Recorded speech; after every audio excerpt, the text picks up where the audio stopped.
not Kevin McCall breaking down on the internet and begging Chris Brown to give him money. Mind you, Kevin literally threatened to unalive Chris's daughter, Royalty, but he's still delusional enough to think just because he's crying in a podcast, Chris is going to pay him any mind. The sad part is that Kevin and Chris actually used to get along, but it all ended once they started fighting over money and music credits. Chris was actually in the wrong at some point, but Kevin definitely dragged this beef down to hell when he threatened to take Royalty's life. Now he's homeless and depending on food stamps just to feed himself. So how exactly did Kevin go from being Chris's right-hand man to now living on government assistance? And what was Chris's reaction to Kevin's recent breakdown? Let's get into it. Now, if you've been on social media over the last few days, then you've probably seen Kevin McCall trending. This came after he appeared on a podcast and had a whole mental breakdown on camera because he had been living on government assistance. This mess immediately had folks talking because this man was the one who helped Chris Brown write his hit songs like Deuces and Strip. So how the hell did he go from that to government assistance? The maths just isn't mathing.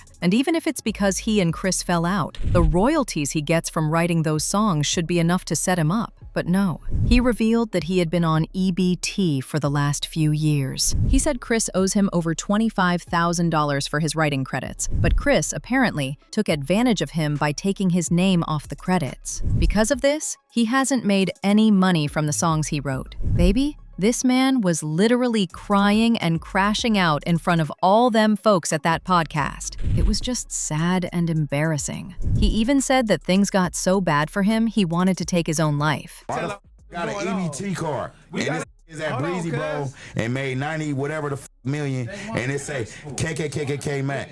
Can I get 25,000 for them four songs I owe you, bro? I just want to leave, bro. Leading up to who he is. I'm not even tripping though. I got an EBT card, my nigga. Like, what the bro? I can't even get nothing, bro, man.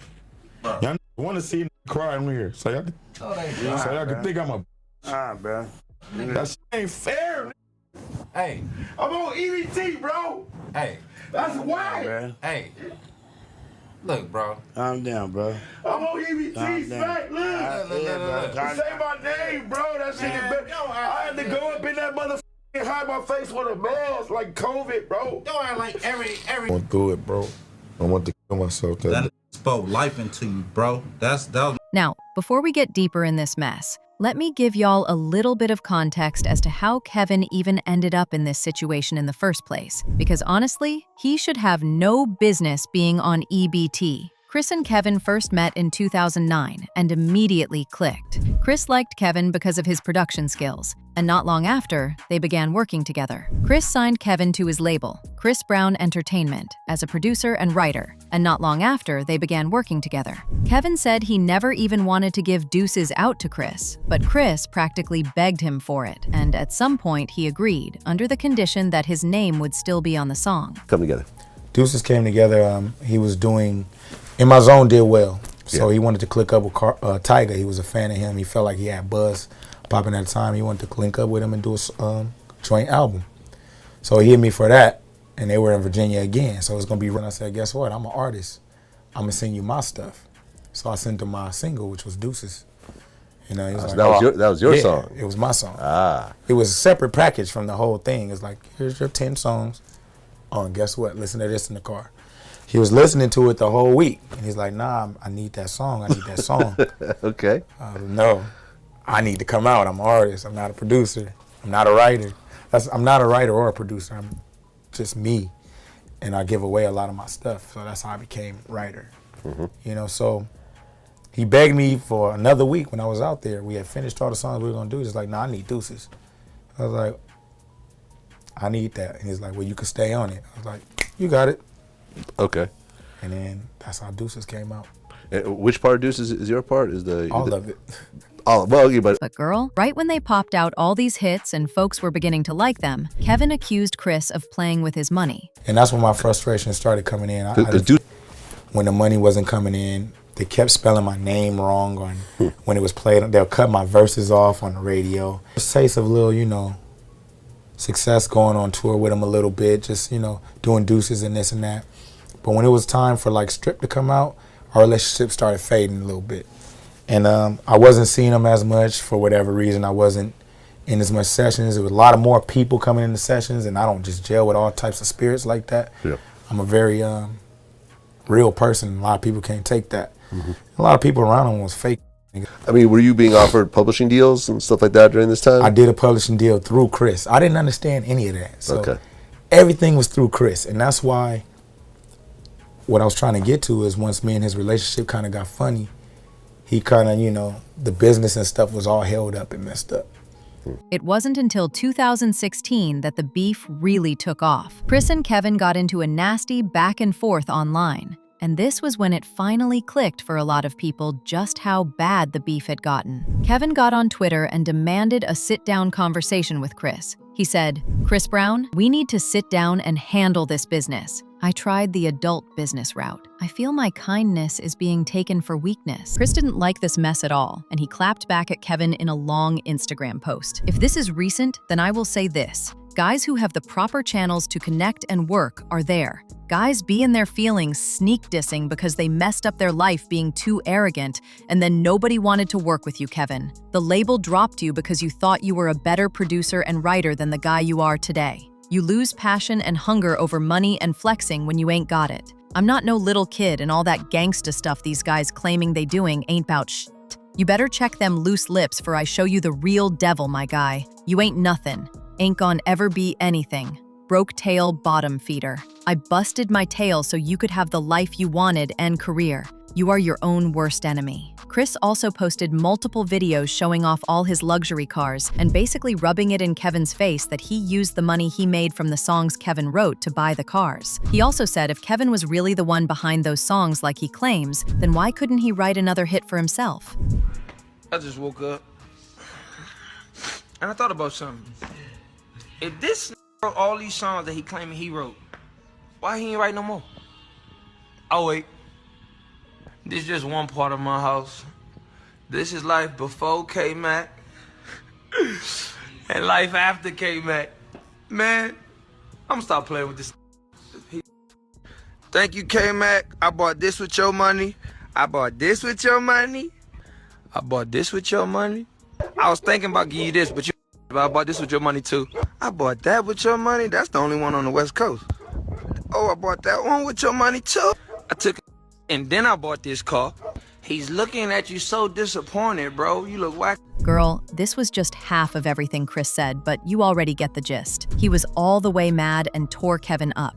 Anyway, fast forward to 2018. Kevin got shot in the foot, and of course, the #1 suspect on everyone's list was Chris because of everything that was going on. Some people also accused Kevin of shooting himself and pretending someone else did it. Kevin then got on Twitter and seemingly threatened to unalive Chris and his then 4-year-old daughter, Royalty. He said he had connections in LA that would take out Chris and Royalty in a heartbeat. In fact, he said these people have been wanting to do that since they started beefing, but he's the one who kept them from doing that. Chris Brown and his seed would be in a casket if he had anything to do with me being shot. Stop playing with rumors or I can't promise CB will make 29. I kept him alive for 7 years now in LA. Don't take the humility you see in me as weakness. Chris wouldn't have a head to tattoo. Once people started dragging him, he got Twitter and backtracked on everything he said. This man is a mess. The only time I would mention Chris Brown and Royalty in the same sentence is the $3 million in the royalties he owes me for Look at Me Now and other songs he removed my name and credit on because I was uneducated and unprotected contractually.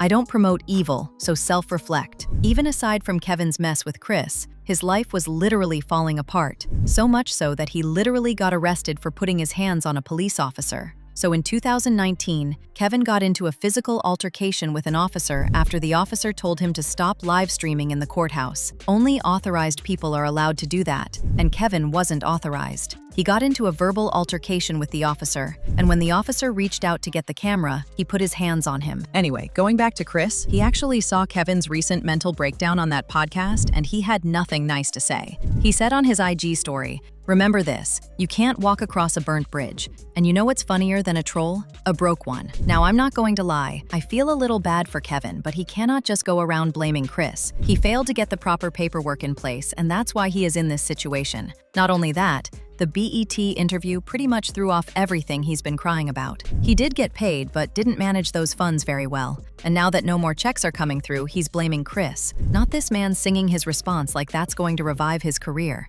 A lot of people were actually on Chris's side, and they even brought up this old video of Kevin admitting to blowing through all the royalties he got for the same songs he claims Chris never paid him for. So how do you say someone didn't pay you, but there's an interview of you admitting that you did in fact get paid but blew through it? You cannot make this up. I'm singer-songwriter Kevin McCall, and I blew the hell out of that. Yeah, it's me. Chris Brown called me and like, look, this song is going real good. We about to do the video. I only got a check for $10,000 at that time. So you know what I did with that? I spent that up in no day. Tried to get a whip, some dumb shit. But when I finally got a check from Deuces that was over 6 figures, I opened that mug up. It was like, I got the check, opened it with my cousin, and I ain't never seen nothing over $10,000 in my life. So when I saw 100 and something thousand, I'm like, I looked at my cousin, I just closed it, because I'm like, what am I gonna do? I'm in the hood, I need to start hiding this. Immediately, I got scared.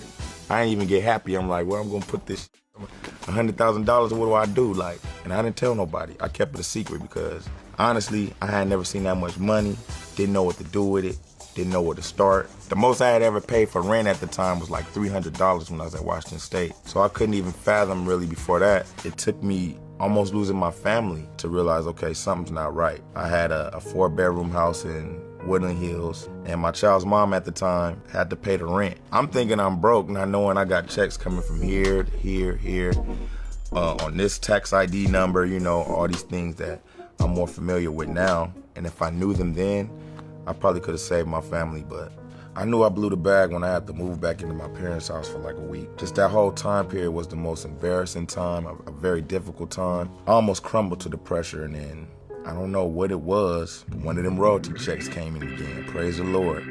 Another little $10,000 or something just to get me back started. I got me an apartment. Then I lost that apartment. I was back on my grandmother's couch again.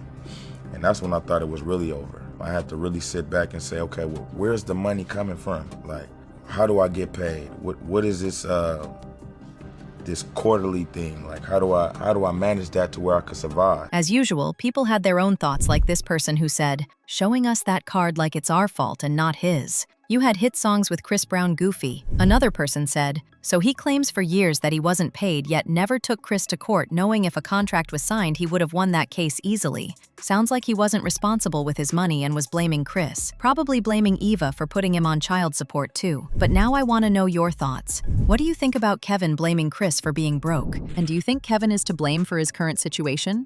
Let me know your thoughts in the comments section below, and don't forget to click here to watch this other messy video.